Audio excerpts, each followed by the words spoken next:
Vous êtes chrétien. Si votre esprit n'a pas les capacités nécessaires, alors pour vous qui avez un pied dedans, un pied dehors, on peut appeler votre esprit dans un royaume de sorcellerie. On peut appeler par un canal de sang, ceux qui ont le même sang que vous peuvent vous appeler, même si vous êtes dans n'importe quel coin du monde. Ils peuvent se connecter à vous par le canal du sang et appeler votre esprit pour que vous participez à une réunion de façon inconsciente.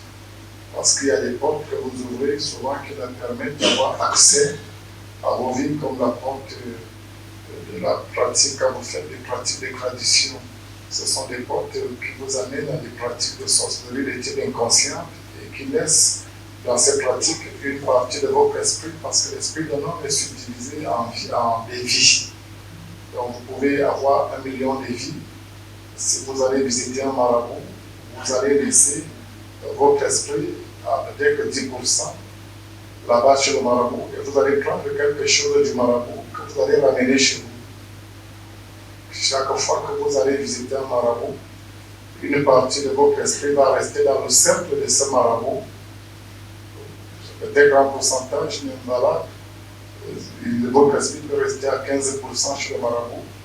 Et quand vous restez votre esprit à 15%, vous prenez quelque chose chez le marabout qui vient combler les 15% que vous avez perdu.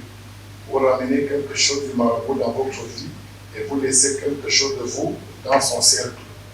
C'est pareil que quand vous partez faire des pratiques de sorcellerie, qui sont des pratiques de sorcellerie que vous faites à la dimension où vous êtes inconscient, vous avancez, vous faites ces pratiques et vous laissez quelque chose, une partie de votre esprit avec un nombre de vies, et vous prenez quelque chose de cette pratique de façon négative que vous ramenez dans votre vie. C'est d'où souvent intervient le phénomène que nous appelons le principe de la substitution dans le monde spirituel. C'est comme ça que les équilibres sont gérés. Vous donnez au marabout et vous prenez du marabout. Vous donnez dans la tradition et vous prenez quelque chose. Parce qu'ils sont des esprits malins. Donc vous ne pouvez pas mettre vos pieds dans un pied, vos pieds dans un jour où il y a la peinture blanche et vous ressortez là sans avoir des empreintes. Amen. Donc c'est comme ça qu'on peut prendre votre esprit.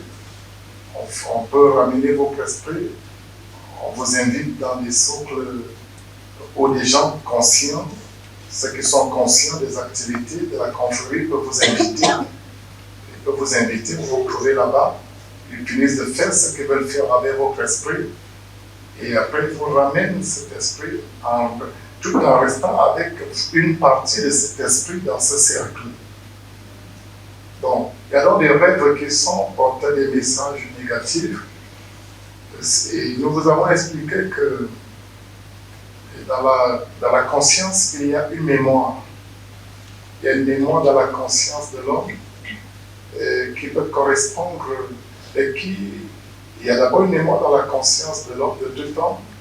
Il y a aussi une mémoire dans le subconscient de tout temps. Vous allez voir que dans les études sur la Terre, les philosophes et les scientifiques vous diront que le subconscient veut dire le superconscient. Le subconscient, on peut vous l'expliquer comme étant le superconscient. On peut vous l'expliquer de cette façon, mais c'est une dimension où plusieurs activités sont menées dans vos vies. Parce que le subconscient et même sa mémoire, la mémoire du subconscient est très grande. Parce que le subconscient occupe un espace plus grand. C'est un espace qui est presque infini. Il est grand.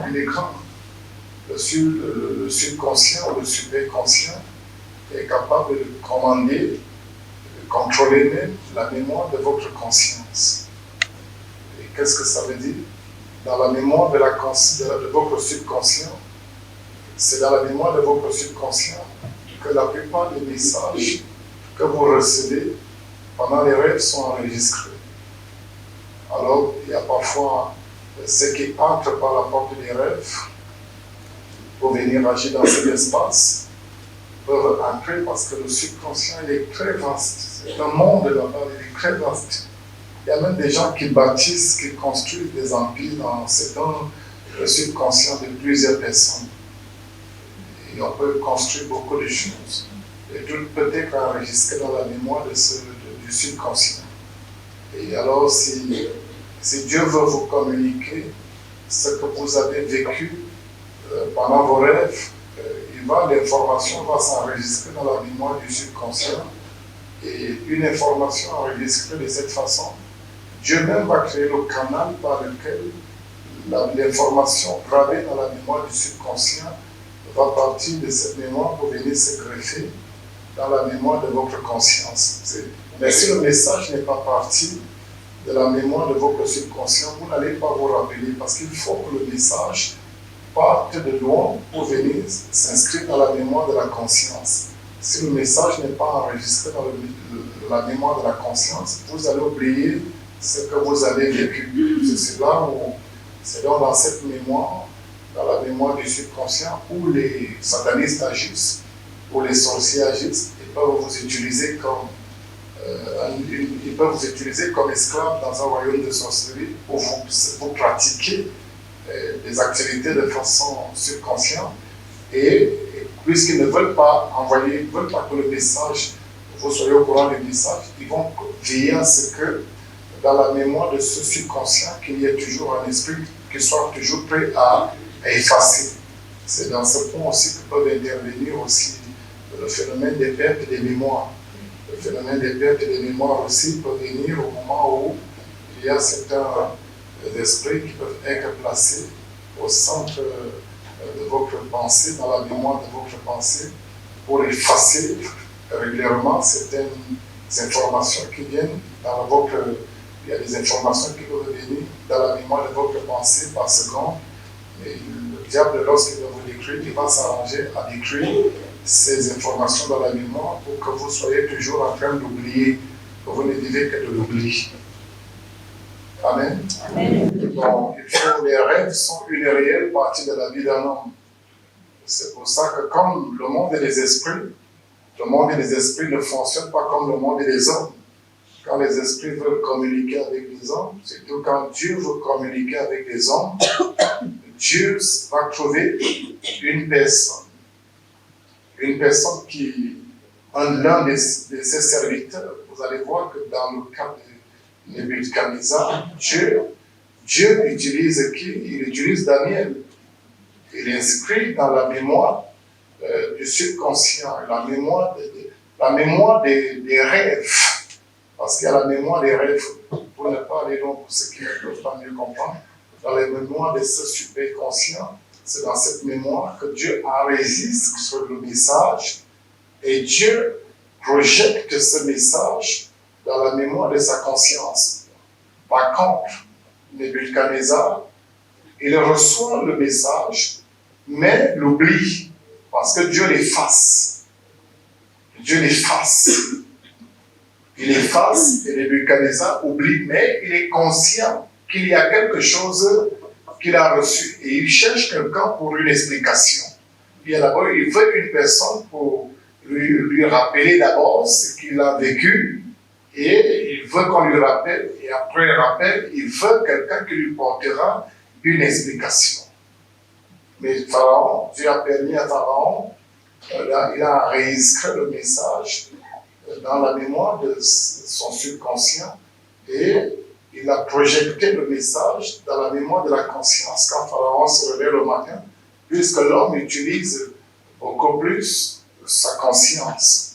L'homme utilise beaucoup plus la mémoire de sa conscience pour toutes choses, même sur le plan intellect, même sur le plan, tous les plans de la vie, c'est la mémoire de la conscience qui est beaucoup plus en activité. C'est pour ça qu'il faut développer son plan conscient. Il faut développer beaucoup plus la conscience par la connaissance. La connaissance, quand on reçoit les connaissances, c'est parce qu'on veut apporter en plus à la mémoire de la conscience. Amen. Amen. C'est un peu plus fort, c'est le rythme est bon. Le rythme est très bon.